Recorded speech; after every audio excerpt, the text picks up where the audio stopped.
Good morning, everyone, on this rainy, icky Wednesday in December in Tennessee. I was blessed with being off today because we have a 100% chance of rain. And the weatherman did not fail us. It is, yes, nasty out there. So, I wanted to do this video for a couple of days now because it's kind of like, you know, it rises the fence on, you know, acceptable and non-acceptable information, you know, especially on the YouTube guidelines. So I'm going to have to post a disclaimer in here. I am not a medical doctor. However, I probably should have been. And I need to do an herbology type of, you know, course to become proficient in this. However, I'm a guinea pig to myself. All right. And the only reason I am is because I'll give you a little backstory. Growing up, I had major issues wrong with me. For example, the known, I call it an old wives' tale because it's said. However, my situation debunks it. It's bullshit. They say that breastfed babies are less prone to ear infections. I call bullshit. I was a breastfed baby. My mother made enough milk for 5 children. Honest to God. And I had ear infections from the time I was 6 until I was probably 13 years old. And they were severe. Severe. Wind blow. If it was a hard wind outside, I knew I was going to have an ear infection. Honest to God. If the wind was gusty, like being raised upstate New York in the fall, you know, like football season. And if I was down on that football field watching our, you know, high school football team and the wind was gusty, I knew that night I was going to end up with a fucking earache. And like clockwork, I would end up with an earache. It did not stop until after 150 rounds of antibiotics, God, at least 4-digit cost over the course of that time frame, my parents dished out in antibiotics. Everything that our ENT could do to try to mitigate the crap that was going on within my ears and my head and the ear infections, he was throwing at them. I was in the fucking doctor's office every fucking month. Every month. From the time I was 6 until the fucking time I was about 13. 13 years old, the ear infection stopped. However, I started to get this crazy congestion. My sinuses were fucked. It was gross. I'm not even going to elaborate what it looked like. Any case, after I was about 15 years old when my ENT threw his hands up in the air and he's like, we're going to have to pull our tonsils. And it's the only thing I can think of that's left that could be causing it. I still had my tonsils. My tonsils never got inflamed. My tonsils never became infected. They were fine when he yanked them. But Eureka, as soon as he pulled them, all of this cleared up. And the ear infections and all the feeling like I was underwater from the sinus congestion, boom, gone. It all went away. I mean, I literally had 3 rounds of tubes in my ears. Yeah. HIPAA violating myself. I'm letting you know. Yeah. I've been through this bullshit. Been there, done that. So when I was 15, they finally pulled the tonsils. Finally, all the ear infection and everything go away. I was a breastfed baby.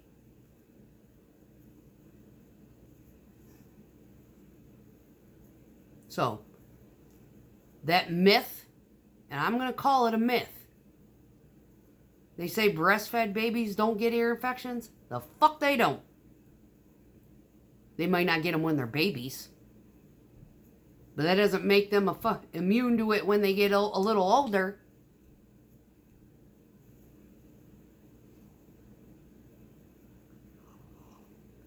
So, I went on a rant about my doctor not doing testing and whatnot. Here's what she missed. I was complaining about my back. Now, I do have back injury from the nape of my neck all the way down until like mid-back. That whole span is jacked up, right? And I do require chiropractic, intervention. I don't need it like every week. It's not that bad. But if they can get me aligned a couple of times a year, I'm good. Well, I had mentioned to her that my lower back was raging in pain. I couldn't even bend over. My mom was here cleaning. I couldn't bend over to get clothes out of the dryer. I was in that much pain. It wasn't my back. It was my fucking kidneys. Here's how I found that out. Because she didn't do a urinalysis on the annual. So she didn't check my urine. At all. I did. I went on Amazon. Because I was curious, because I've been doing keto. Now, I'm a cheater when it comes to keto. There's certain things I'll eat, certain things I won't. But mostly, the things that I do eat that are kind of like taboo for the keto, I do that to shock my system. Basically saying, oh, there's something interesting. And then I don't eat it anymore. For a long time. Anyway, so I was just checking to see where my ketone levels were. And considering that I don't eat bread and I don't eat a lot of sugar, I might eat 3 tablespoons of honey a week. Yeah, it ain't a lot. And the only reason I eat that at all is to sweeten the plain yogurt. Because all that flavored shit that you can buy in the stores, I don't eat that. I make my own. I know what goes in it. So, organic plain yogurt. I gotta sweeten it with something. I use raw honey. Any more fucking anal and neurotic? Yeah, I am. Very anal and neurotic about my food. So I got these little test strips, and they came up with some interesting results. So there's 14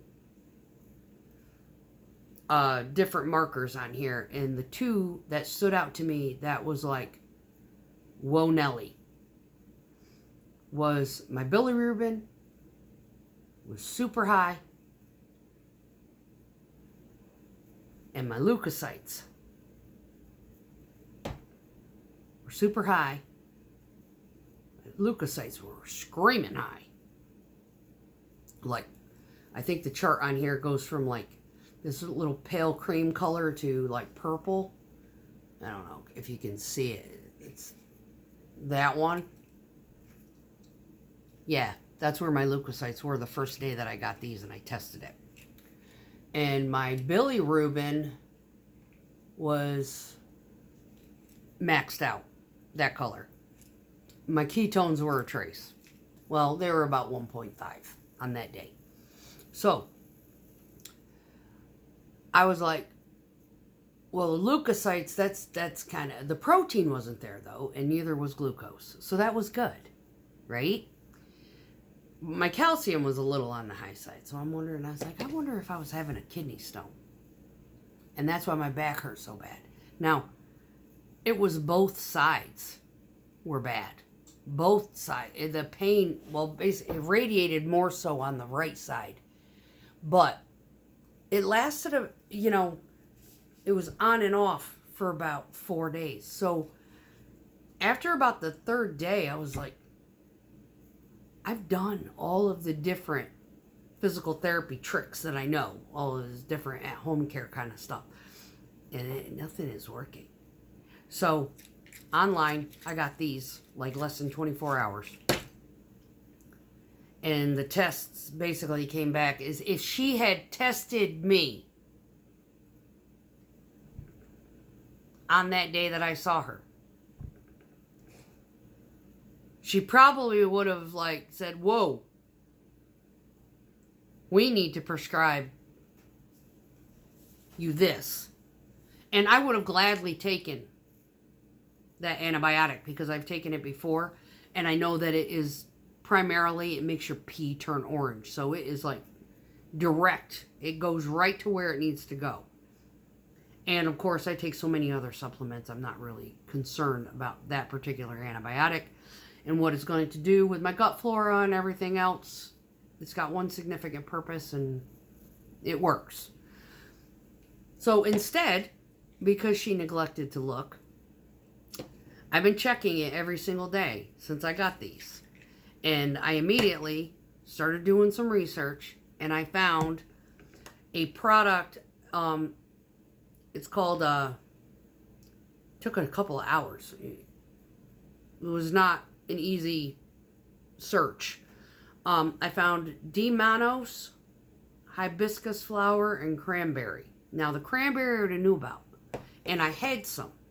Now, I have the supplements somewhere in my stash of shit, but I also have the unsweetened version. It says pure. It's from Ocean Spray. It's very rare. I'm lucky I found it.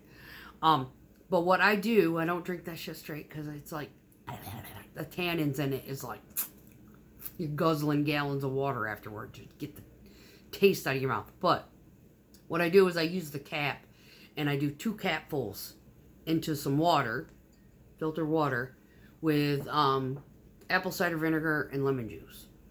And I've been taking this supplement, which is, I mean,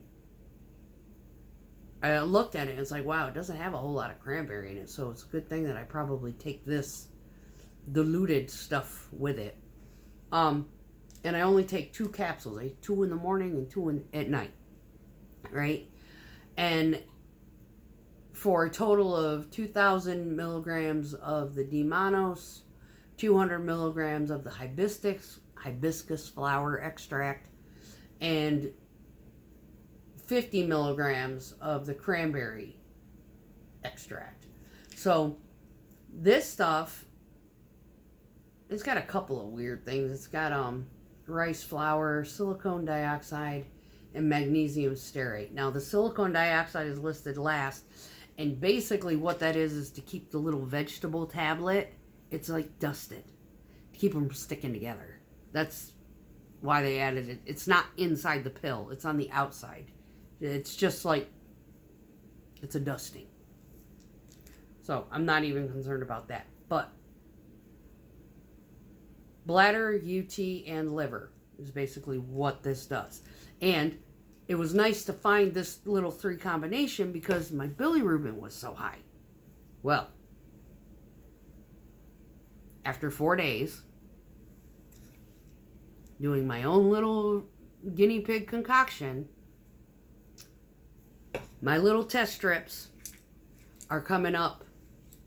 My bilirubin is no longer 100. It's low, or the shade is kind of strange between the negative and the lowest little color on here. So the bilirubin has gone down. The leukocytes are negative. Still no protein. Still no glucose. And the calcium, it went from greater than 10 color on this little bottle to a shade of purple somewhere between 2.5 and 5.0.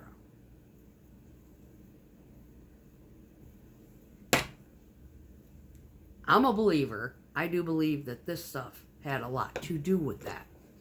And, added bonus, my back doesn't hurt no more. On the lower, around my hips. And that's where the pain would originate if you were to dealing with ureter tract infection. You got ureter, which is from the kidneys, you got the lines that go to the bladder. That right there is what I'm prone to getting. Now, the kidneys themselves, I've only had one real bad kidney infection where I had literally fever. It was bad. I was 18, 19 years old then. And then you got urethral tract.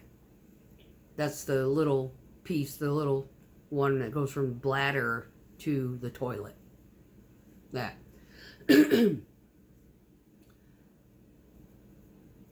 When I discovered this, realizing that she hadn't done the urinalysis type of, testing.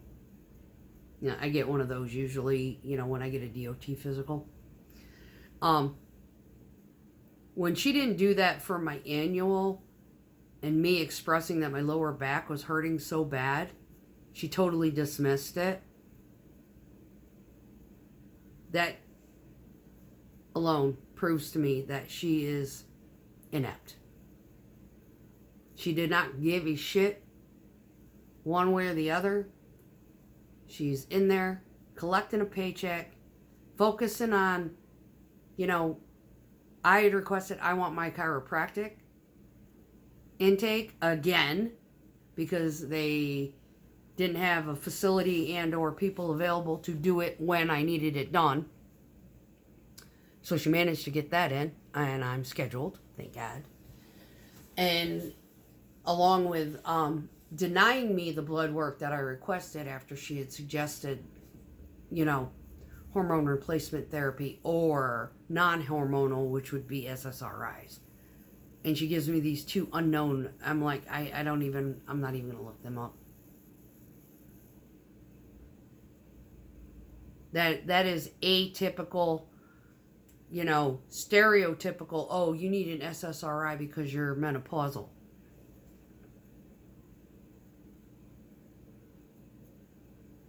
Excuse me? Yeah, that's what do they call? Yes, consult Dr. Mike on the term that they use. What is that fucking term?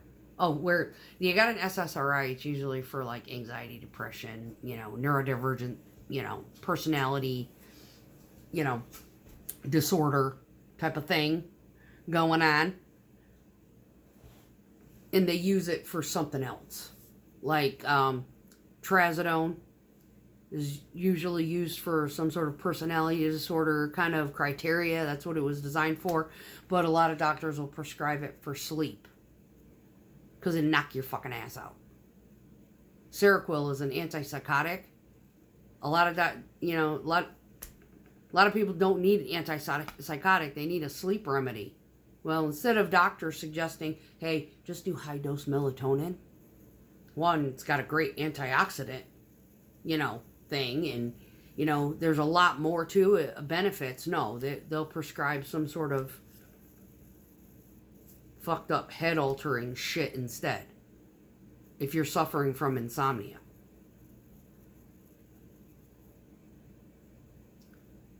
That's my bitch. Yeah. I used to take trazodone in the military. It works great. It really does. Phenomenal sleep aid, but doesn't keep you to sleep. Melatonin gets me to sleep. Yeah, I don't stay asleep with that shit either. But instead of doing the hormone testing to see that, I have elevated levels of cortisol, which means maybe I need a cortisol repressant type of medication. Maybe we could look into something like that. No. Is that what the SSRI is going to do for me? Well, then just give me another prescription for Zoloft. I know how that acts. And considering the fact that I don't have anybody in my life to have to worry about my libido going to shit, might as well give me that. If that's going to stop the cortisol, help me lose weight, shit, I'm all for it. I don't give a shit. But the thing is if you take Zoloft, it's considered a head medication. And if you're taking it for something other than head, you have to have a doctor's description of the usage in which it's being used for, the off-market type of usage to support the approval through DOT. Because DOT don't like you to take SSRIs. So if you go for a DOT physical and say, yeah, I take Zoloft because I have high cortisol, you have to have something following on that your doctor says, yes, this is prescribed for high cortisol. There's nothing wrong with her head. That kind of thing. So, yeah, I don't have a prescription for it anymore. I was like, screw this. I'm not refilling this. This is stupid. It's not doing what I needed to do anyway. And it wasn't, actually. So just be known, you know, when you have a practitioner, this is why I say that, you know, you need to, people need to start becoming a little bit more knowledgeable on the basics of their health. Understanding what is necessary to go seek doctor's attention as opposed to something that might be able to be treated at home. And knowing the difference. There are some things that, no, you need to go to a doctor for that.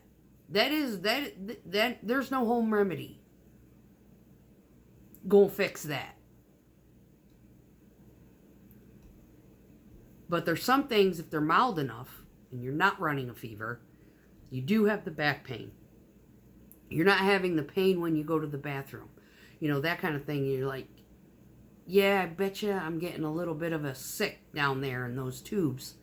This stuff, the Manos, the hibiscus, and the cranberry, yeah, it worked for me.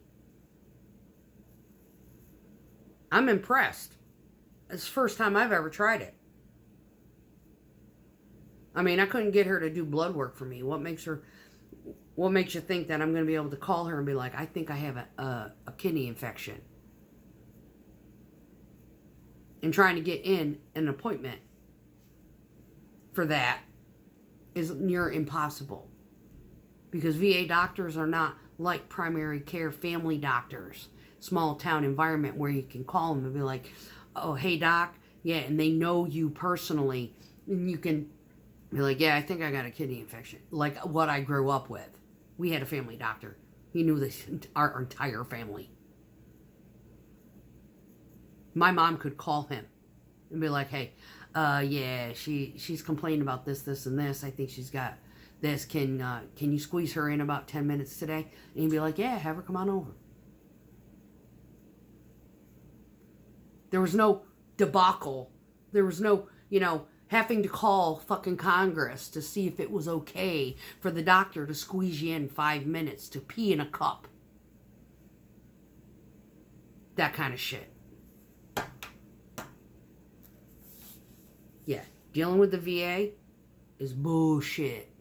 It's a pain in the ass. And majority of the people that they have staffed in it,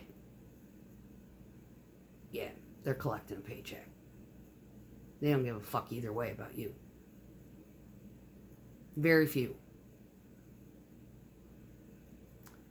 And it's sad. Because you can't get a referral to where you need to get a referral in order to get the blood work that you need to have the blood work done in order to determine whether or not you need to be on a medication because your PC seems to think they're a demigod with a 24-foot train hanging off their fucking lab coat that makes them superior to a referral to a specialist who would basically debunk their analysis altogether because they would get the blood work that proves the PC wrong. That kind of crap. So, that's my rant. Yeah, it's a little tired, but you know what? My back feels better, and my kidneys are coming back to health. So, yeah. New topic. Straining off the old topic. But yeah. I do highly recommend. There's a few people that you should probably watch if you're wanting to learn good medical knowledge. Mindy Peltz, Dr. Mike, God, who's the other one? Dr. Living Good's all over the place. He's predominantly on Facebook. But yeah, if you can find his book, it's full of valuable information. Dr. Berry's wonderful as far as being the supporting proponent to carnivore diet lifestyle, keto lifestyle, whatnot. He does a Q&A. I don't know what days. I don't follow him that close enough, but he has a wonderful brain. And yeah, there's many more out there. I listen to them. I take what they say. I go and research it myself. I apply it where needed. I deduce as necessary. None of this is, you know, highly suggested. It's just, I found something that worked for me. You need to go, you know, do your research. If you like to be a guinea pig for yourself, I mean, there's a lot of us out there. Dr. Berg is one of them. He guinea pigs himself. I guinea pig myself. Because, you know why? Because he has the education to back it. Me, I have lost all faith in licensed practitioners. This is really sad, considering that my son-in-law is going to medical residency right now. But his father, yeah, he's up there in the, you know, yeah, there's protocols and there's a lot of bullshit. And he's a good man. And he'd even say, yeah, if you're not having side effects and it worked, go for it. It's the ones that want to whip out the prescription pad for dumb shit before they test the obvious stuff. They're dismissing the obvious. My lower back pain, around my hips, that kind of thing. She should have automatically said, I need you to pee in a cup. Because, yeah, we need to test to see if you got a kidney infection. Because that might be a source of your back pain. Nope. It's because she's ignorant. That hurt. Didn't even think of that. Well, I didn't either. So I guess that makes her credentials no better than mine. Peace.